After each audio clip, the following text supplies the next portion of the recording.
젊었을 때 나이 든 분들을 보면서 나는 나이 들면 저런 행동은 하지 말아야지 하고 생각했던 적이 많았는데 지금은 나도 모르게 그런 행동을 하게 됩니다. 사람은 나이가 들면서 조금씩 취해 보이게 되는데 이는 어쩔 수 없나 봅니다. 어르신들이 간혹 하시는 이런 말씀 많이 들어보셨죠? 아직 70이라 그리 많지 않은 나이인데도 이러니 더 나이 들면 남들 눈에 추한 노인네로 보일까봐 걱정돼요. 나이 따라 달라지는 외모는 어쩔 수 없다 하더라도 추하게 보여지는 건 스스로 용납이 어렵다. 특히나 가까운 아이들이나 손주한테 이리 온 하고 다정하게 불렀는데 싫어 하고 물러나게 되면 그만큼 창피스러운 일이 없지 않을까 싶어요. 이 말을 들으시고 쓸데없는 걱정을 하고 있다고 하실지 모르지만 버릇은 차츰차츰 들어지는 것이니 나이가 좀 있으시다면 지금부터라도 스스로에게 자극적인 처방을 할 필요가 있습니다. 다음은 외적으로 추하다고 보여지는 일반적인 행동 10가지입니다. 음식을 먹으면서 이야기할 때 입 안에 내용물이 튀어나올 때, 아무 곳에서나 가래나 침을 뱉을 때, 손으로 코를 풀거나 닦을 때, 코털이 밖으로 삐져나와 있을 때, 손톱이나 발톱을 깎지 않거나 때가 끼어 있을 때, 남들 앞에서 스스럼 없이 방귀를 낄 때, 트림을 아무 곳에서나 할 때, 눈곱이 끼어 있을 때, 손으로 반찬을 집어 먹거나 생선가시를 발라 먹을 때, 음식을 흘리면서 먹을 때, 오늘은 노년기에 특히 많이 하게 되는 미성숙하고 추한 행동 유형 6가지를 말씀드리겠습니다. 들어보시고 지금부터라도 적극적인 처방을 내리고 성숙한 노년을 만들어 가시기 바랍니다. 첫 번째, 남을 팔아서 자신을 높이고 허풍치는 사람. 간혹 남을 팔아 자기 자랑을 하는 사람들이 있습니다. 자기 이야기가 부족하면 자연스레 남의 이야기를 하게 됩니다. 다른 사람을 시기하고 밟고 올라가는 것을 목표로 삼는 사람들이 있습니다. 허풍치는 사람의 특징은 말 그대로 뭐든지 대단하고 훌륭하고 거창하게 말을 한다는 겁니다. 이야기를 재미있게 맛깔나게 하는 것과 허풍치고 거짓말하는 것과는 천지 차이입니다. 남을 팔아서 자신을 돋보이려는 사람은 일단 황당함과 허무맹랑함에 들어줄 수조차 없습니다. 그걸 듣고 있느라면 같이 바보가 되는 느낌이 들죠. 자기가 진행 중인 사업의 규모는 어마어마하고 오고 가는 돈 액수도 그냥 입이 딱 벌어질 정도라며 휘황찬란한 과거와 인맥을 자랑합니다. 어려운 일 있으면 부탁하라며 무엇이든지 해결해 줄 수 있다고 말이죠. 그런데 듣고 있을수록 궁금해집니다. 지금까지 불가능이 없었을 정도로 멋진 경력과 능력, 자금력과 인맥, 그리고 풍부한 혁신적인 아이디어까지 있었으면서 왜 아직 아무것도 된 것이 없이 꼴로 사는지 말입니다. 속아주는 셈치고 재미삼아 이야기를 들어줬던 사람들도 이내 고개를 돌리게 됩니다. 정도의 차이는 있지만 허풍의 속성은 하나입니다. 자기 콘텐츠가 부족하니까 남의 얘기와 주위 사람을 팔아서 자기의 가치를 더 높이려는 속셈인 겁니다. 남편 자랑, 자식 자랑, 사위 자랑, 며느리 자랑도 마찬가지입니다. 정말로 그렇게 잘 나가는지도 의문스럽지만 또 잘 나간들 자기 인생에 대해서는 말 한마디 할 것도 없으면서 잘 나간다는 사람들의 등에 업혀서 함께 높여 보이려는 얕은 심사가 너무도 뻔해 보이고 가엾기까지 합니다. 이들은 내가 남보다 우위에 있어야 한다는 것을 끊임없이 증명하고 싶어 합니다. 상대방을 은근히 무시하거나 깎아내리고 조롱하며 상대방이 화내면 이상한 사람으로 몰고 가기도 합니다. 다른 사람을 억지로 끌어내려서 상대적 우월감을 느끼고 싶은 것은 그저 자신의 주변만 바라보는 것입니다. 다른 사람을 평가하고 끌어내릴 시간에 어제 나보다 아주 조금씩만이라도 매일 성장하는 것을 목표로 하는 것이 가장 똑똑한 선택이 될 것입니다. 두 번째, 말을 독점하며 계속 떠드는 사람. 과거에는 평균 수명이 짧아 60세를 넘거나 70세를 맞이하는 것이 드물었습니다. 그 때문에 젊은 사람이 많고 노인이 적었으니 노인들은 존경과 대우를 받을 수 있었습니다. 하지만 이제는 시대가 달라졌습니다. 현재는 노인이 많을수록 그들이 받는 존경과 대우는 줄어들고 때로는 노인들이 거추장스럽게 느껴질 수 있습니다. 노인이 많아지면서 그들의 행동이 꼴불견으로 느껴지는 경우가 많습니다. 대중교통을 이용하거나 식당에서 큰 소리로 말하는 노인들을 종종 볼 수 있습니다. 그들은 주변 사람들의 눈총을 신경 쓰지 않습니다. 귀가 멀면 목소리를 크게 내는 경향이 있지만 이것이 주변 사람들에게 불편함을 준다면 주의해야 합니다. 특히 전화 통화를 할 때는 빨리 끊는 것이 예의입니다. 대중교통에서 큰 소리로 통화하는 것은 주변 사람들에게 큰 불편을 주는 행동입니다. 노인이 되어서도 말을 많이 하는 사람은 기피의 대상이 될 수 있습니다. 입은 닫고 지갑은 열라는 말이 있듯이 노인이 되면서는 말을 적게 하고 낮은 소리로 하는 것이 좋습니다. 이 낮은 소리란 목소리의 크기뿐 아니라 자신의 견해나 고집을 강요하지 않는다는 것을 의미합니다. 우리 세대는 이제 한 발 뒤로 물러나는 시기입니다. 그러기 위해선 목소리 톤을 낮추는 것이 중요합니다. 인간 사회에서는 기본적인 예의가 중요하며 남에게 피해를 주는 행동은 지양해야 합니다. 나이가 들수록 말보다 듣는 것이 중요합니다. 그럼에도 자신을 과시하려는 노인을 팔푼이라고 합니다. 이는 그만큼 추하게 보인다는 의미입니다. 추한 노인이 되지 않으려면 나이가 들수록 더욱 배려심 있고 겸손한 태도를 가지는 것이 중요합니다. 귀품이 있는 노년은 시간이 주는 것이 아니라 절제와 노력을 통해 이루어집니다. 이것을 노인이 지켜야 할 예절이라고 생각합니다. 이를 지키면 어른 대접을 받을 수 있습니다. 가만히만 있어도 중간은 간다는 말이 있듯이 침묵은 장점입니다. 아름답게 보이는 사람은 말하지 않아도 그 안의 가치가 자연스럽게 드러나게 됩니다. 세 번째, 편견과 선입견으로 세상을 대하는 사람. 우리의 마음속 깊은 곳에는 우리도 모르는 편견과 선입견이 내재되어 있습니다. 이런 선입견과 편견이라는 감옥에서 살아가고 있습니다. 하지만 이런 선입견과 편견을 깰 수 있는 방법이 바로 백문이 불여일견입니다.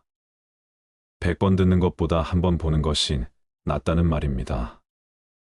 나이가 들수록 사람을 보는 통찰력을 가져야 합니다.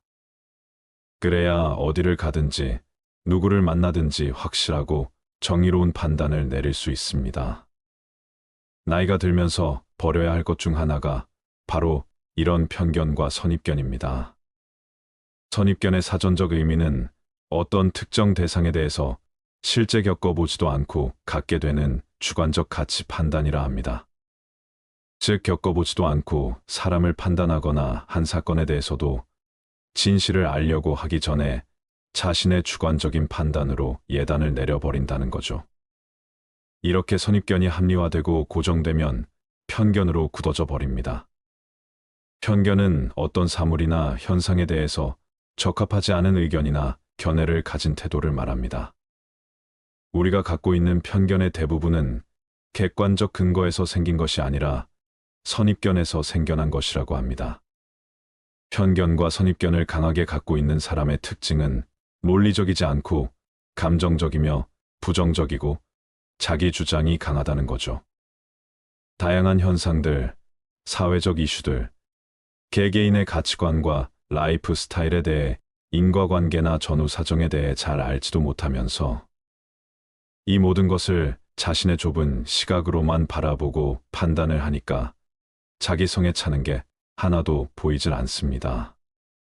따지고 보면 나이가 들어간다는 장점 중에 하나가 이런저런 경험을 쭉 해봤음, 좁은 틀에 갇히지 않고 다른 사람들의 가치관에 대해서도 열린 마음을 가질 수 있다는 것인데, 안타깝지만 역으로 나이 들수록 자신의 세계에 갇히는 분들이 많이 있습니다.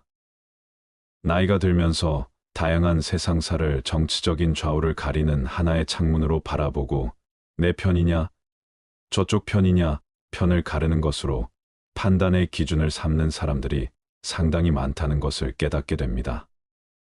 그래서 한 사람을 판단하고 사람의 말을 들을 때 정치적인 견해에 따른 좌우를 기준으로 삼기보다는 인격과 사람됨을 기준으로 삼아야 합니다. 어릴 때는 내가 잘 모르고 어리석다는 것을 감추고 싶어서 그러지만 나이가 들면서는 미지의 것에 대한 호기심을 잃어버려서 이런 편견을 가지게 됩니다. 하지만 이런 편견과 선입견은 인간관계를 파괴하고 열린 생각을 가로막는 벽이 됩니다. 그래서 우리는 이런 편견을 버려야 합니다. 그럼에도 불구하고 편견을 쉽게 버리지 못하는 이유는 편견이 우리에게 친화력을 넓혀주고 타인에 대한 두려움이나 혐오감을 줄여주기 때문입니다. 하지만 좋은 친구나 좋은 이웃을 만나기 위해서는 나쁜 편견을 버려야만 합니다. 나이가 들면서 편견과 선입견, 고정관념에서 벗어나 상대방을 있는 그대로 받아들이고 이해할 수 있어야 합니다. 사람을 만날 때 우리는 그 사람이 어디 출신이며 어떤 사람인지에 대한 선입견을 버리고 그 사람과 대화를 나눠야 합니다. 취해지지 않기 위해선 일부를 보지 않고 전체를 볼 수 있는 지혜가 필요합니다. 판단하지 않고 편견 없이 있는 그대로 수용하는 마음은 사람을 대하는 가장 따뜻한 마음일 것입니다. 네 번째로 주의해야 할 것은 나이를 먹어도 자신의 외모를 가꾸는 것입니다. 나이가 들었다고 외모를 포기하면 거울 속에 자신이 초라하게 보일 수 있습니다. 어느 정도의 외모 관리는 자신의 자존감을 위해 필요합니다. 특히 노인은 나태해지기 쉽습니다. 아무렇게나 하고 해도 된다는 생각은 버려야 합니다. 외모 관리는 감정 노화를 막아주는 효과가 있습니다. 한 연구에 따르면 외모 관리를 통해 감정을 조절하고 무인들의 우울증을 예방할 수 있습니다. 또한 외모 관리는 다른 사람에게 신뢰감을 줍니다. 우리는 처음 만나는 사람을 평가할 때 대부분 외모부터 보게 됩니다. 이는 단지 잘생기고 예쁘다는 의미가 아니라 그 사람이 신뢰할 수 있는 사람인지를 판단하기 위함입니다. 노화는 자연의 섭리이나 은퇴 후에도 자신의 외모를 꾸준히 관리하는 것은 중요합니다. 외모 관리는 정신적인 면에서 큰 차이를 만들어낼 수 있습니다. 귀찮아도 자주 움직이고 걷는 것이 중요합니다. 우리 몸은 늙으면 다시 되돌릴 수 없고 몸은 하나밖에 없다는 것을 명심해야 합니다. 네 번째, 남을 깎아내리고 자신을 높이려는 사람. 남을 깎아내리는 습관이 있는 사람은 자존감이 낮은 사람이고 또 주위에 부정적인 영향을 끼치는 사람입니다. 그래서 멀리해야 할 사람이죠. 낮은 자존감은 열등감에서 나오는 것이고 역설적이게도 열등감에 시달리는 사람들이 오히려 다른 사람을 열등한 존재로 몰기 위해서 아주 모진 짓을 합니다. 자신보다 약해 보이는 사람들을 그렇게 취급해 자신이 좀 더 나은 존재라는 것을 스스로에게 각인시키고 위로받으려는 자기 기만술이다라고 심리 전문가들은 말합니다. 하지만 자기는 속일지언정 남들까지는 속일 수 없죠. 남들 눈에는 그게 다 보이기 때문입니다. 자존감은 지위가 높고 낮음이나 가진 것이 많거나 적거나 가방줄이 길고 짧은 것과는 전혀 상관없습니다. 자존감이 높은 사람은 다른 사람도 존중할 줄 압니다. 그리고 남을 높여주고 자신을 낮출 수 있는 아량도 갖고 있고 거기에다가 남을 높여주면 자기 자신도 덩달아 올라간다는 이치를 너무 잘 알고 있습니다. 다섯 번째, 잘난 척하고 오만한 사람. 사람은 다른 사람에게 주목받고 싶고 인정받고 싶은 욕구가 있습니다. 하지만 대개의 사람들은 욕구를 잘 통제하며 살아가죠. 그리고 진인사대천명이라고 때를 기다리며 묵묵히 자신이 할 수 있는 최선을 다하며 지냅니다. 반드시 기회는 언젠가 온다는 확신과 자신을 믿고 말입니다. 기다리고 또 기다리죠. 하지만 나이 들어서까지 입만 열면 잘난 척을 하는 사람이 있습니다. 잘난 척하는 모습이 눈꼴 사납지만 그래도 관계가 있어서 받아줬더니 점점 더 하는 짓이 가관입니다. 아나무인의 태도에 힘들어하는 사람이 곁에 있는데도 공감 능력 제로를 보여주면서 자랑질을 멈추지 못하죠. 사람들이 대표적으로 대인관계에서 제일 싫어하는 유형이 바로 잘난 척하는 사람이라고 합니다. 상대하기도 피곤하니 사람들이 멀어지고 결국 자기 자신은 왕따가 되어버립니다. 6번째, 식탐이 많은 사람. 나이가 들면서 음식에 대한 조절력이 필요합니다. 일반적으로 적게 먹되 자주 먹는 것이 건강에 좋습니다. 하지만 많은 노인들은 나이가 들어도 음식에 대한 탐욕을 멈추지 않습니다. 특히 결혼식이나 피로연같이 제 돈을 내지 않고 음식을 먹을 수 있는 장소에서 더욱 그렇습니다. 이런 식탐은 가장 보기 흉한 모습 중 하나입니다. 어디든지 나이가 들면 식탐에서 벗어날 줄 알아야 품위를 지킬 수 있습니다. 품위는 아름다운 노인의 기본 덕목이기도 합니다. 이를 명심하고 건강하고 아름다운 노후를 위해 식탐을 잘 조절해야 합니다. 여러분, 나이 들어 추한 사람의 행동 유형 6가지를 들어보니 어떠신가요? 잘 생각해 보시고 기억하시길 바랍니다. 인생에서 가장 중요한 시기는 언제인가요? 인생의 말년은 어떤 것인가요? 정신과 육체는 서로 다른 속도로 쇠퇴합니다. 정신은 젊은이지만 육체는 급속도로 노화되지요. 나이 들어 거울을 들여다보면 이게 정말 나인가 의심되는 때가 한두 번이 아닙니다. 행복한 말년을 보내기 위해 중요한 것 중 하나는 시간 활용이라고 합니다. 우리가 일상에서 느끼는 행복감은 활동 시간을 매개로 하는 경우가 많기 때문이지요. 성공적인 노후는 평소의 시간 활용에 달려 있다고 해도 과언이 아닙니다. 가장 큰 행복감을 느낄 수 있는 활동은 어찌 보면 가족, 친구들과 함께 시간을 보내는 것이라고 할 수 있습니다. 가까운 지인이나 친구들과의 교제는 행복감을 느끼는데 특히 도움이 됩니다. 노년기에 친구들로부터 받는 정서적 안정과 지지는 가족으로부터의 정서적 지지 못지않기 때문이지요. 행복한 말년을 위해 가족, 친구, 지인들과 즐거운 활동 시간을 많이 가져보시길 바랍니다. 여러분, 말년은 인생의 종착지로 과거의 성취와 실패를 돌아보며 가장 지혜로운 시기가 아닐까 싶은데요. 인생의 말년 그 순간은 우리에게 어떤 의미가 있는지 인생의 깊은 고민에 잠기게 합니다. 오늘은 쇼펜하우어의 철학을 바탕으로 말년이 가장 중요한 이유에 대해 알아보는 시간을 가져보겠습니다. 인생 중에서 말년이 중요한 3가지 이유를 말씀드릴게요. 첫 번째, 인생의 말년은 사람에게 가장 지혜로운 시기이다. 그 시기에는 우리가 삶에서 얻은 지혜와 경험을 바탕으로 현명한 판단력을 발휘할 수 있다. 지난 날들의 교훈을 통해 말년은 세상을 더 깊이 이해하고 자기 자신을 더욱 잘 이해할 수 있게 되는 것이다. 이는 우리의 삶의 지혜를 쌓아가는 보상이자 인생의 진정한 가치를 깨닫는 순간이 된다. 인생의 말년은 삶에서 얻은 지혜와 경험의 정점이다. 우리는 이때에 비로소 자기 자신과 세상을 내가 알던 것보다 더욱 깊이 이해하게 된다.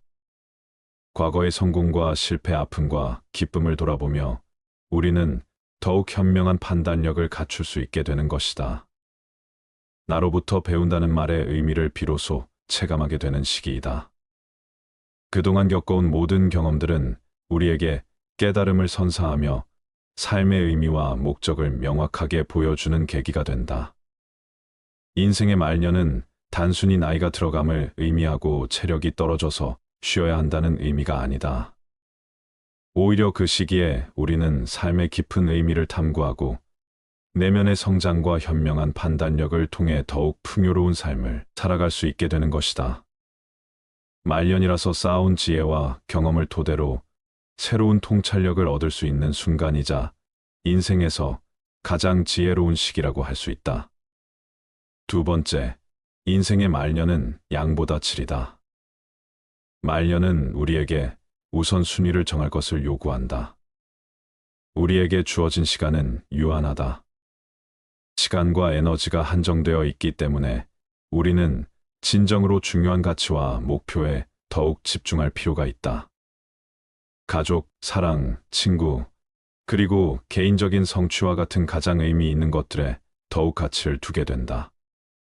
이를 통해 우리는 궁극적인 목표를 달성하고 인생의 질을 향상시킬 수 있게 된다. 말년에는 우리가 양적인 부분보다는 질적인 부분에 더욱 집중함으로써 우리의 삶을 더욱 의미 있게 만들고 풍요롭게 살아갈 수 있는 기회가 주어진다. 쓸데없는 인간관계는 정리하고 남은 시간을 소중한 사람들과 보내며 나를 위해 사용해야 하는 시기이다. 인생의 끝을 향해 우리가 향하고 있는 목표와 가치를 심각하게 고민하며 깊이 생각해 볼 수 있는 소중한 시간이라고 할 수 있다. 세 번째, 인생의 말년에 인생의 가치를 깨닫는다. 말년은 우리에게 유한성의 인식을 심어준다. 죽음의 임박을 인식하면서 우리는 삶의 한정성, 소중함을 더욱 깊이 느끼게 된다. 이러한 인식은 우리에게 감사의 마음을 심어주고 삶을 더욱 즐기는 방법을 배울 수 있게 한다. 말년은 우리에게 인간의 한계와 존재의 의미에 대한 고찰을 하게 해줌으로써 더 나은 내가 될 수 있게 해주는 것이다. 인생의 시간이 많을 때는 몰랐던 인생의 소중함을 느끼는 것을 통해 우리는 더욱 의미 있고 풍요로운 삶을 살아갈 수 있다. 그렇기에 우리는 이렇게 소중한 인생을 더욱더 잘 살아가기 위해 선택과 집중을 잘해야만 합니다.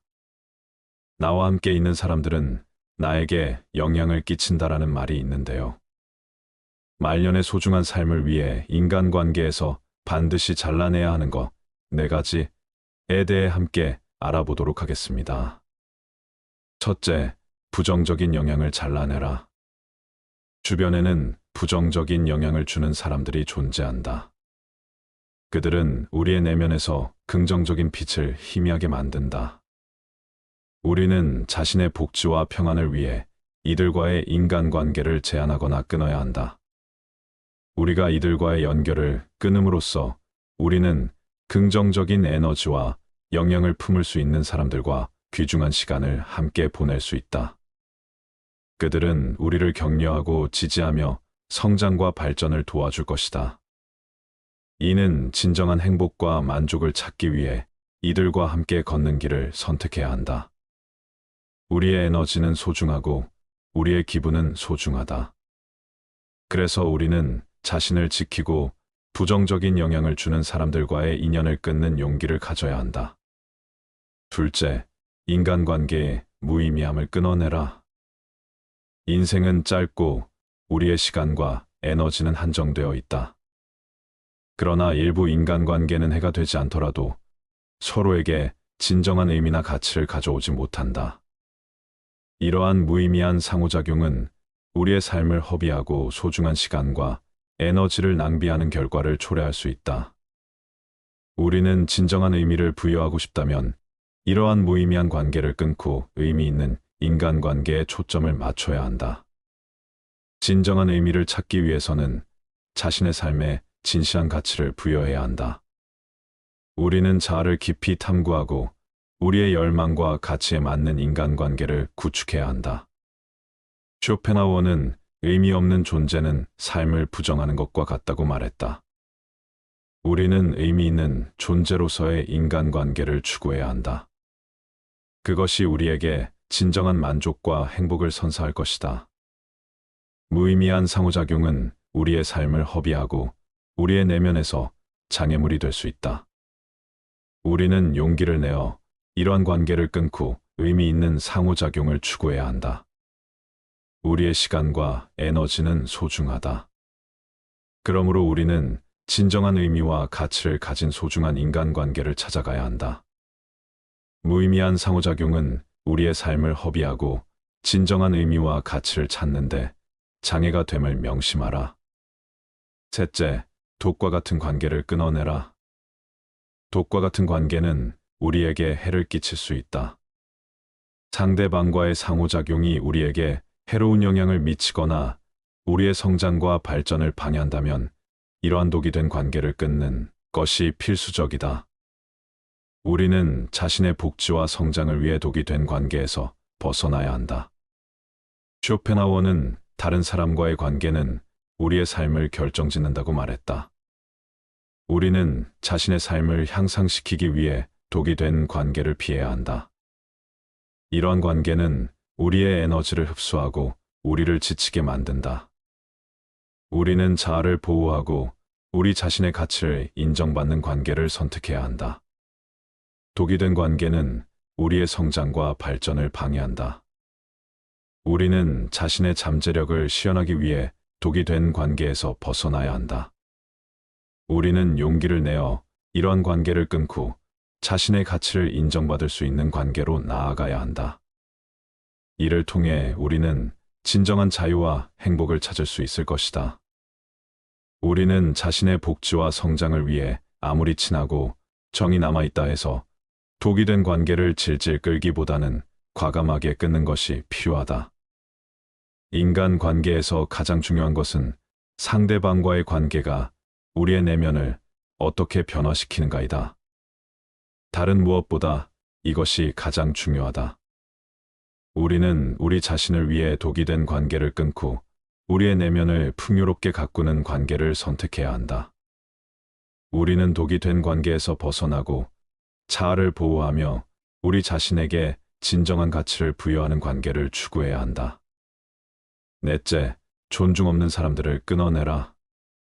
존중하는 것은 그야말로 중대한 가치이다. 사람들은 서로 상처 주고 상처받지 않기 위해 예의와 존중을 만들어냈다. 그렇기에 상대방이 우리를 제대로 존중하지 않거나 우리의 가치와 경험을 경시한다. 이러한 관계를 유지하는 것은 건강하지 못할 수 있다. 우리는 상호 존중이 뒷받침되는 관계를 추구해야 하며 존중받지 못하는 관계에서는 건강한 경계를 설정해야 한다. 쇼펜하우어는 상호 존중은 인간 관계의 중심이라고 말했다. 우리는 상대방에게 존중받으며 우리 자신도 상대방을 존중하는 관계를 추구해야 한다. 상호 존중이 뒷받침되는 관계에서는 서로를 이해하고 받아들이며 서로의 가치와 경험을 존중한다. 상호 존중이 결여된 관계에서는 우리가 상처받고 지치게 된다. 우리는 건강한 관계를 유지하기 위해 존중받지 못하는 관계에서는 건강한 경계를 설정해야 한다. 우리는 용기를 내어 상대방에게 우리의 가치와 경험을 존중받을 권리가 있다고 말해야 한다. 우리는 존중받지 못하는 관계에서 벗어나야 한다. 상호 존중은 우리 자신의 존엄성을 지키는 것이다. 인간이라면 응당 지켜줘야 하는 일이지만 아쉽게도 인간 같지 않은 사람들로 인해 좀처럼 지켜지지 않는 일이 많다. 우리는 우리 자신을 위해 상호 존중이 결여된 관계에서 벗어나야 한다. 우리는 용기를 내어 상호 존중이 뒷받침되는 관계를 찾아가야 한다. 우리는 상호 존중이 뒷받침되는 관계를 추구해야 한다. 다음은 상호 존중이 되는 관계를 위해 지켜야 할 것에 대해 말씀드릴게요. 먼저 상대방을 존중하라. 상대방의 존엄성을 인정하는 것이야 말로 우리 자신의 존엄성을 지키는 길이다. 우리는 존중받고 인정받는 관계에서 자아를 보호하고 발전시킬 수 있다. 이를 통해 우리는 진정한 행복과 만족을 찾을 수 있기에 지금부터라도 존중하지 않는 사람과의 관계를 유지시키려고 애쓰지 마라. 아무한테나 친절하게 대하지 마라. 친절함이라는 것은 대체로 옳다. 친절한 태도로 먼저 대하게 되면 상대방의 태도도 대체로 친절해진다. 여기에는 조건이 있다. 상대방이 정상적인 사고를 가진 사람이어야 한다는 것이다. 나의 호의가 보통의 사람에게 전해진다면 기쁨으로 돌아올 수도 있지만 사람 같지도 않은 사람에게 전해지게 된다면 그들에게 무시당하고 그저 이용해 먹기 좋은 사람으로 보일 수 있다. 사람들에게 지나치고 관대하고 정이 많은 것은 장점이 아니다. 이렇게 행동하게 되면 상대방은 나를 얕잡아 보고 무례하게 행동하기 마련이다. 항상 내 선을 넘나들며 어디까지 선을 넘어도 되나를 계산하기 마련이다. 그렇기에 아무한테나 친절하게 대하기보다는 사람을 겪어보고 믿을 만한 사람에게만 친절한 태도로 대하라. 처음부터 모든 것을 퍼줄 필요가 전혀 없다. 만일 사람 같지 않은 사람이 있다면 과감하게 잘라버려라. 그런 사람에게 친절을 베풀어가며 친해지기보다는 나의 천성과 맞는 사람에게 더 많은 시간과 정성을 갖는 것이 차라리 이롭다는 것을 명심하라. 성공이라 함은 자신의 천성에 유리한 것은 적극적으로 취하고 천성에 어울리지 않는 것은 취하지 함으로써 만들어지는 법이다. 이렇게 행동한다 해서 다른 사람에게 매정한 사람으로 비춰질까 염려하며 전전긍긍하는 사람들이 있다. 하지만 인간의 본성은 원래 그러한 법이다. 인간 됨됨이가 서로 상반되는 사람들은 서로를 미워하는 법이고 누군가가 나를 질투하고 멸시하는 일은 흔하다. 그렇기에 그런 부정적인 감정에 큰 의미를 두지 마라. 남의 눈치를 볼 필요는 더더욱 없다. 남에게 인정받기 위해 머리 숙일 필요도 없거니와 남의 인정 같은 건 하나도 중요하지 않다.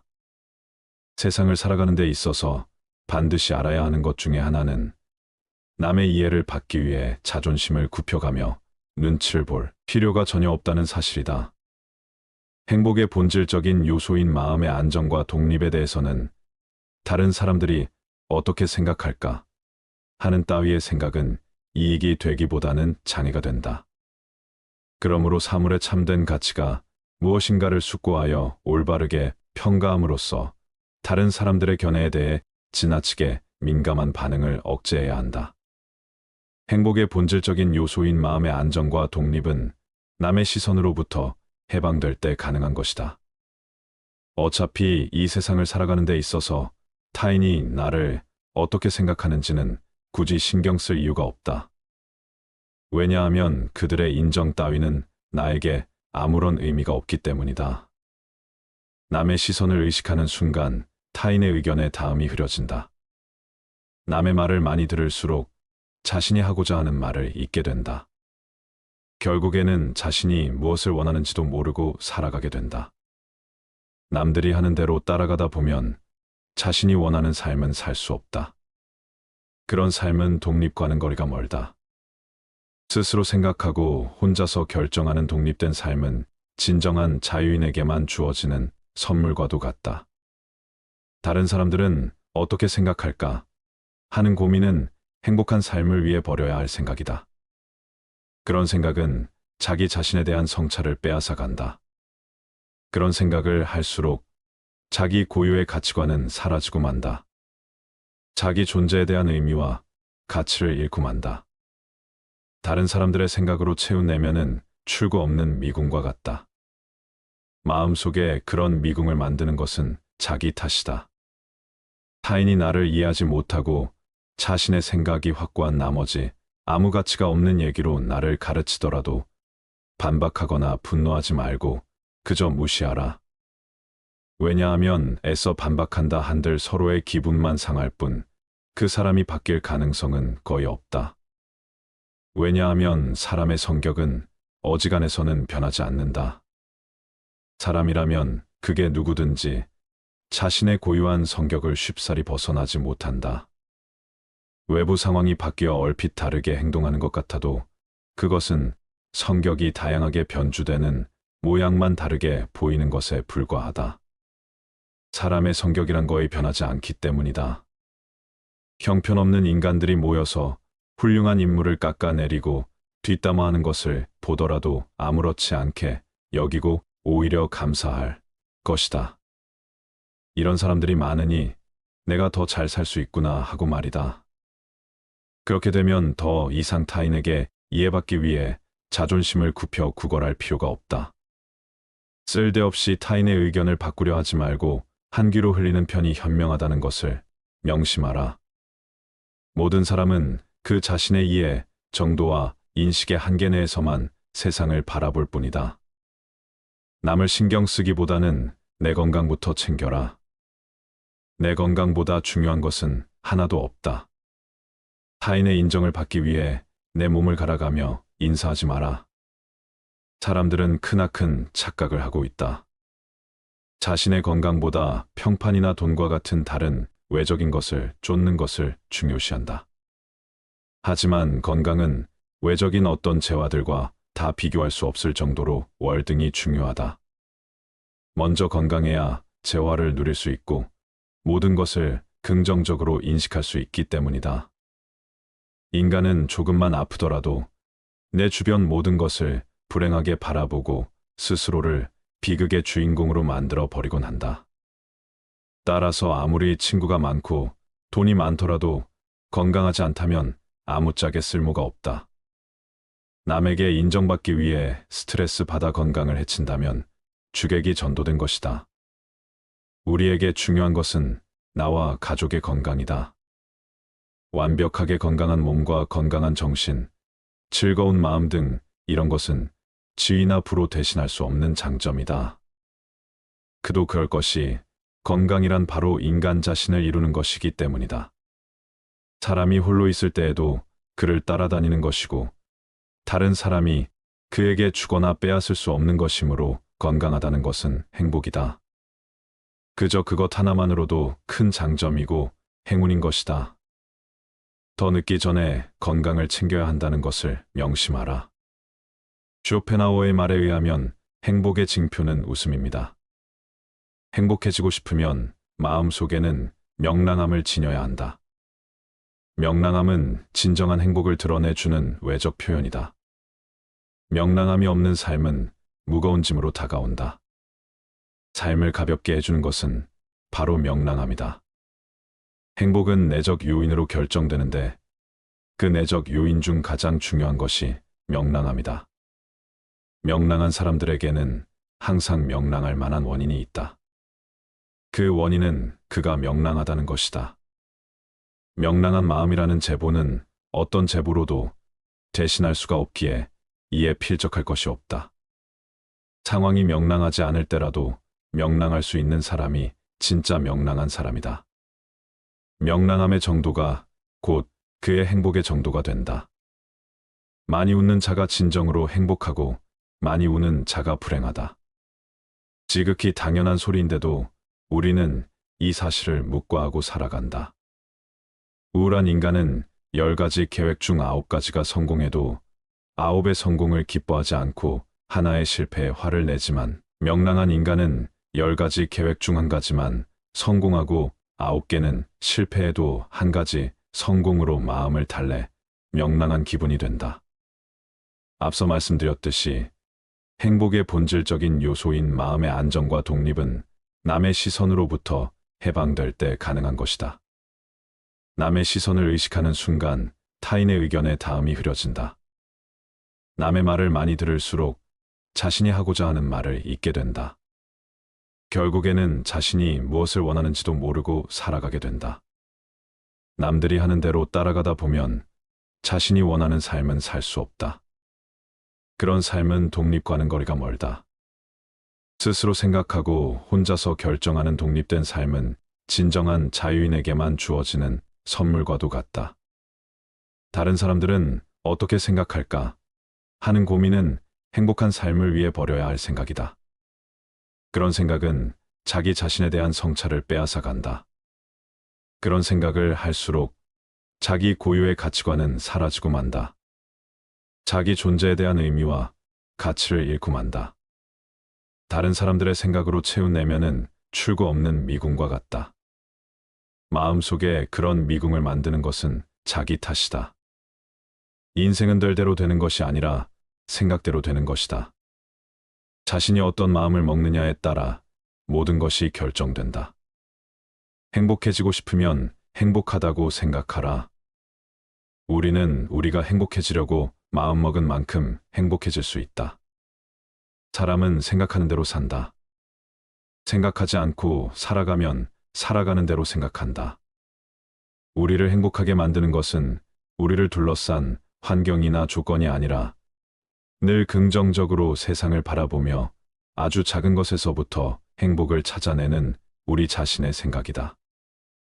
우리가 어떤 일을 감히 하지 못하는 것은 그 일이 너무 어렵기 때문이 아니라 어렵다는 생각에 사로잡혀 그 일을 시도하지 않기 때문이다. 오늘 하루 바빠서 운동을 하지 못했다면 주변 사람과 따뜻한 말, 긍정적인 칭찬을 나누면 된다. 운동만큼 심장 건강을 지켜준다. 우리가 따뜻한 말, 긍정적인 칭찬에 강렬하게 반응하는 것은 상대방과의 관계가 그만큼 중요하기 때문이다.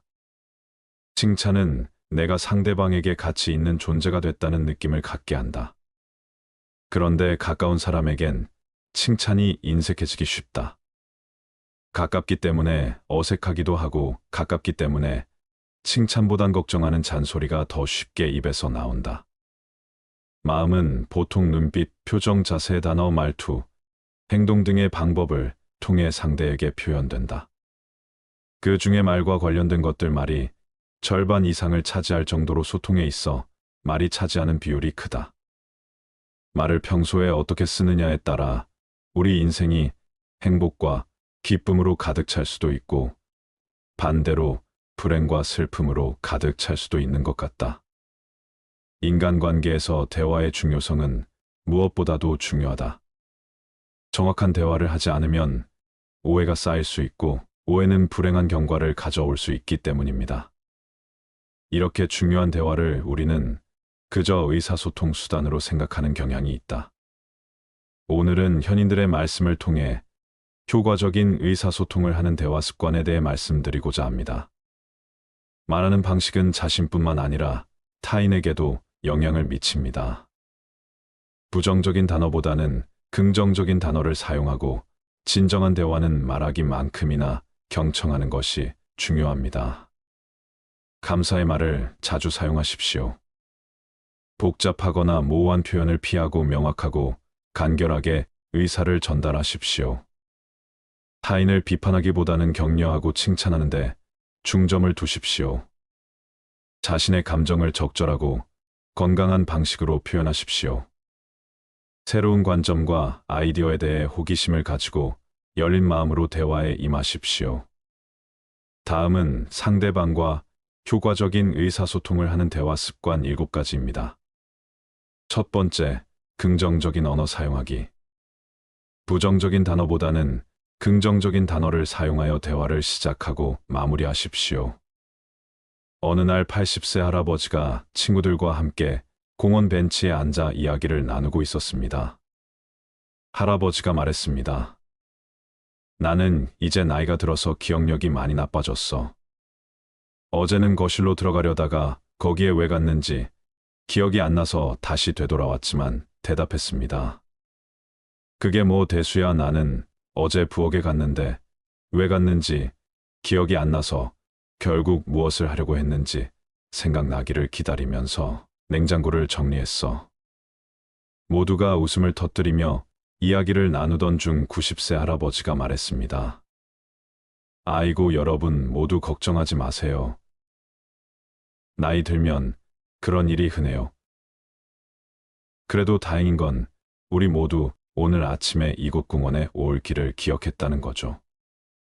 이렇게 할아버지는 긍정적이고 유머러스한 말로 친구들의 기분을 좋게 만들었습니다.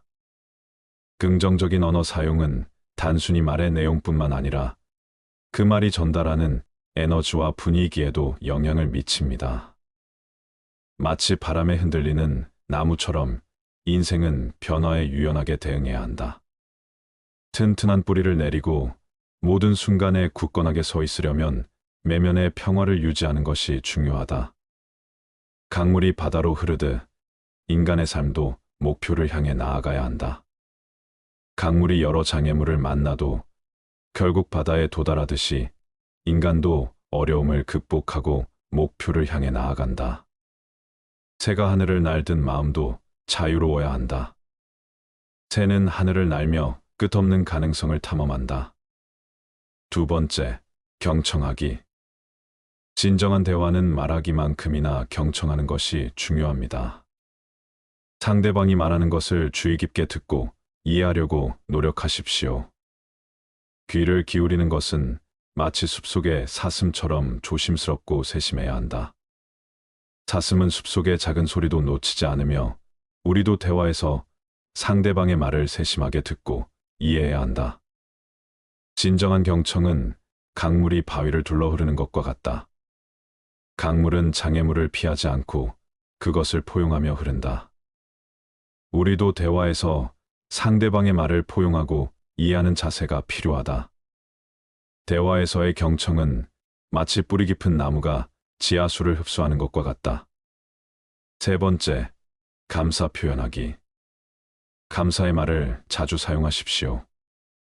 이것은 관계를 강화하고 긍정적인 환경을 조성하는 데 도움이 됩니다. 그래, 감사하는 마음은 해가 뜨는 것과 같아서 어둠을 밝히고 새로운 시작을 알린다. 해가 하루를 밝히듯 감사는 우리 삶을 밝고 긍정적으로 만든다. 감사는 바다가 모든 강물을 받아들이듯이 모든 것을 수용하는 자세를 의미한다. 바다가 강물을 품듯 감사하는 마음은 다양한 경험을 포용한다. 마음속에 감사를 품는 것은 꽃이 봄을 맞이하는 것처럼 자연스러운 일이다. 꽃이 봄바람에 흔들리며 피어나듯 감사하는 마음도 자연스럽게 우리 내면에서 피어난다. 감사를 표현하는 것은 새가 노래하는 것처럼 기쁨을 전달한다. 네 번째, 명확하고 간결하게 말하기. 복잡하거나 모호한 표현을 피하고 명확하고 간결하게 의사를 전달하십시오. 이것은 오해를 줄이고 효과적인 소통을 촉진합니다. 말은 강물처럼 흘러가야 한다. 직접적이고 명료하게 강물이 곧장 바다로 흐르듯 우리의 말도 직접적인 목표로 향해야 한다. 명확한 의사 표현은 꿀벌이 꽃에서 꽃으로 이동하는 것처럼 효율적이어야 한다. 꿀벌은 필요한 꽃만 찾아다니던 우리의 말도 필요한 정보만 전달해야 한다. 간결하게 말하는 것은 별이 밤하늘에서 빛나는 것과 같다. 별은 조용하고 간결하게 빛나며 그 존재만으로도 중요한 메시지를 전달한다. 명확한 의사소통은 새의 노래와 같아야 한다. 다섯 번째, 비판보다는 격려하기. 타인을 비판하기보다는 격려하고 칭찬하는데 중점을 두십시오.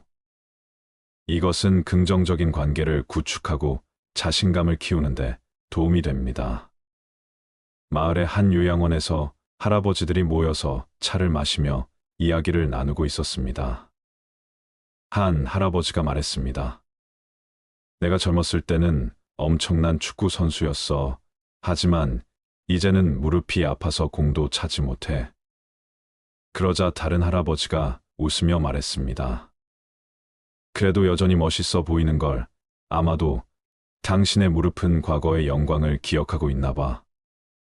모든 할아버지가 웃음을 터뜨리며 첫 번째 할아버지가 말했습니다.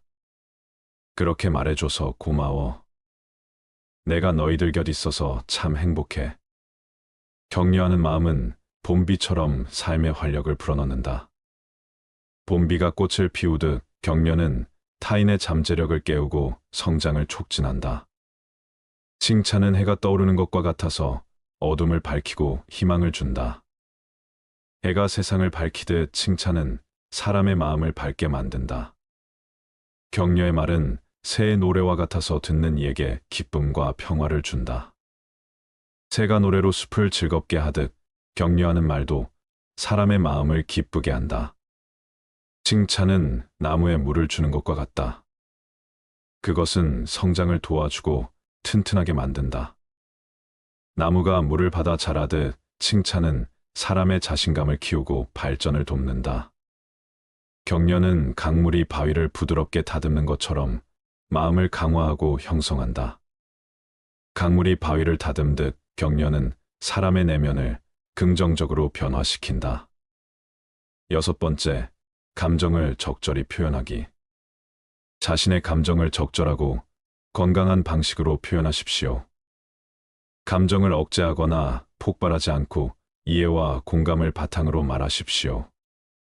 마을 공원 벤치에 할아버지 두 분이 앉아 이야기를 나누고 있었습니다. 한 할아버지가 말했습니다.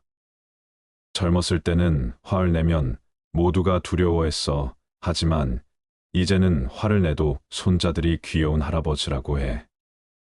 그러자 옆에 앉은 할아버지가 웃으며 말했습니다. 그래도 좋잖아. 적어도 손자들이 화를 내도 귀여운 할아버지라고 여기니까. 나는 화를 내면 아내가 이제 그만 좀 해라고 하더라고. 두 할아버지가 웃음을 터뜨리자 첫 번째 할아버지가 말했습니다. 그래, 이 나이에 화를 내는 것보다는 웃으면서 감정을 표현하는 게 더 좋지. 화를 내도 웃음이 오니 이제는 화를 내는 게 익숙하지 않아. 감정을 표현하는 것은 강물이 바위를 부드럽게 쓸어내리는 것과 같다. 강물이 꾸준히 바위를 닦아내듯 감정을 표현하는 것도 마음을 맑게 하고 이해를 높인다. 자신의 감정을 건강하게 표현하는 것은 나무가 가지를 키우는 것과 같다. 나무가 가지를 통해 성장하듯 감정을 표현함으로써 우리는 내면의 성장을 이룬다. 감정을 억제하지 않고 표현하는 것은 봄꽃이 활짝 피어나는 것과 같다. 봄꽃이 겨울을 이겨내고 활짝 피듯 감정을 자유롭게 표현하면 마음도 활짝 열린다. 감정을 적절히 표현하는 것은 새가 노래하는 것과 같아서 주변의 아름다움을 전파한다. 새가 노래로 숲을 아름답게 하듯 건강한 감정 표현은 주변 환경에 긍정적인 영향을 준다. 감정을 표현하는 것은 바다가 파도를 일으키는 것과 같다. 자연스럽고 필요한 과정이다. 바다가 파도를 통해 에너지를 발산하던 우리도 감정을 통해 내면의 에너지를 발산해야 한다. 7번째, 호기심과 열린 마음으로 대화하기. 새로운 관점과 아이디어에 대해 호기심을 가지고 열린 마음으로 대화에 임하십시오. 어느 날 할아버지와 할머니가 이야기를 나누고 있었습니다. 할아버지가 말했습니다. 요즘 젊은이들은 모든 걸 스마트폰으로 한다더군. 나도 하나 배워볼까? 그러자 할머니가 웃으며 대답했습니다. 그래, 나도 요가 수업에 가보고 싶어. 나이가 들어서도 새로운 것을 배우는 게 재미있지. 할아버지가 고개를 끄덕이며 말했습니다. 그래, 우리 나이에도 새로운 걸 배울 수 있다니 놀랍지. 내가 스마트폰으로 요가 수업을 예약해 줄까? 할머니가 웃으며 대답했습니다.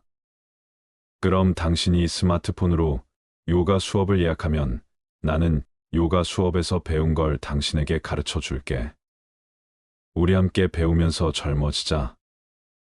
호기심을 갖는 것은 씨앗이 자라나 꽃을 피우는 것과 같다. 씨앗이 흙 속에서 새로운 생명을 키우듯 호기심은 마음속에서 새로운 아이디어와 생각을 키운다. 열린 마음을 가지는 것은 새가 하늘을 자유롭게 날아다니는 것과 같다. 새가 하늘을 탐험하며 새로운 경험을 하는 것처럼 열린 마음은 새로운 지식과 경험을 탐험한다. 새로운 관점을 받아들이는 것은 강물이 여러 갈래로 흘러가는 것과 같다. 강물이 여러 길을 탐색하며 흐르듯 우리도 다양한 관점을 탐색하고 받아들여야 한다. 마지막으로 마을의 노인 클럽에서 할아버지들이 모여 이야기를 나누고 있었습니다. 한 할아버지가 말했습니다. 나는 요즘 긍정적인 말만 하려고 노력해. 오늘도 좋은 날이야. 아구 말이야. 그러자 옆에 앉은 할아버지가 웃으며 대답했습니다. 그래, 나도 마찬가지야. 아침에 거울을 보며 아직도 멋지군이라고 말해. 세 번째 할아버지가 끼어들며 말했습니다. 나는 매일 아내에게 너는 내 인생 최고의 선택이 야라고 말해. 물론 그 말을 하고 나면 아내가 그럼 오늘 저녁은 뭐 해라고 물어보지만 말이야. 모든 할아버지가 웃음을 터뜨리자 첫 번째 할아버지가 말했습니다. 우리 모두가 긍정적인 말을 하니까 분위기도 좋아지고 삶도 더 즐거워지는 것 같아. 이렇게 함께 소중한 시간을 보내며 의미 있는 대화를 나눌 수 있었습니다. 여러분, 우리가 살다 보면 대화는 혼자 하는 것이 아닌 상대방과 상호하는 것임을 간혹 잊어버리고 자기 말만 하기 바쁠 때가 있고 또한 상대방의 말을 끊어버리는 우를 범할 때가 있습니다.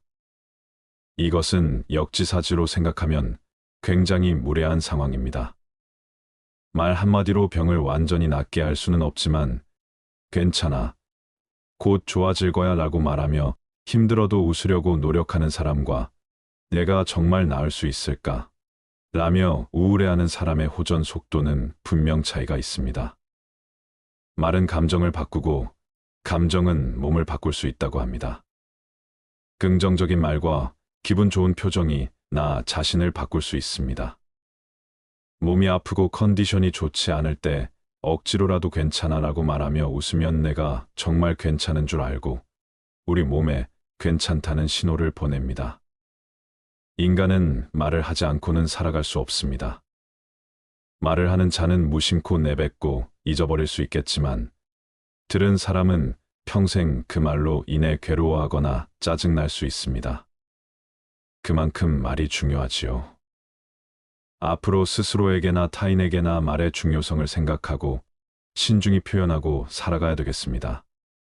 평생을 긍정적으로 말하려고 노력하고 예쁜 말, 좋은 말을 사용하도록 노력해야겠습니다.